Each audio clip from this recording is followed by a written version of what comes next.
बिस्मिल्लाहिर्रहमानिर्रहीम। इस वीडियो में हम आपको बताएंगे कि अगर आपके पास बिल्कुल नया 2.2 रिसीवर हैं तो उसमें से कौन सा रिसीवर आपने एज ए बेस इस्तेमाल करना है और किस रिसीवर को आपने एज ए रूबर इस्तेमाल करना है, क्योंकि इसमें हम पहले से इसके अंदर सीरियल ऐड करना पड़ेगा, सीरियल नंबर। फिर उस सीरियल के बिहाफ पे ये डिफ़ाइन करेगा कि ये है मेरी बेस है और ये मेरा रूबर है। तो चलें स्टार्ट करते हैं।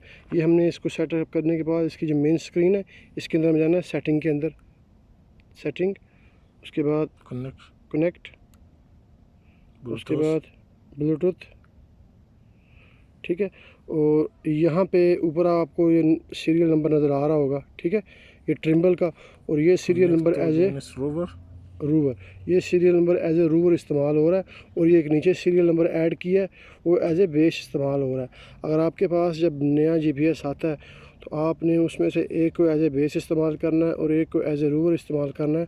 तो सेम इसी तरह इसी सेटिंग के अंदर जाके जिस रिसीवर को आपने एज ए बेस इस्तेमाल करना है उसका नीचे आपने सीरियल नंबर ऐड कर देना।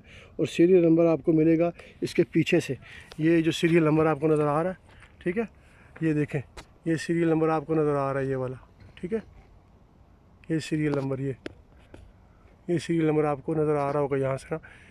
तो ये सीरियल नंबर इसके पीछे लिखा होता है हर रिसीवर के पीछे।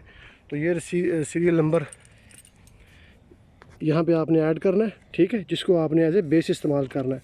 और जिसको एज ए रूबर इस्तेमाल करना है उसका ऊपर आपने इंटर करके ये नीचे एक्सेप्ट है, इसको आपने एक्सेप्ट कर देना। हमने चूँकि पहले से सेटिंग की हुई है तो हम इसको एज इट इज़ रहने देंगे, खलास एक्सेप्ट किया। और ये आपकी सेटिंग मुकम्मल हो गई है। अब आप अपने बेस को सेट करें और रूबर को सेट करें, कोई मसला नहीं होगा।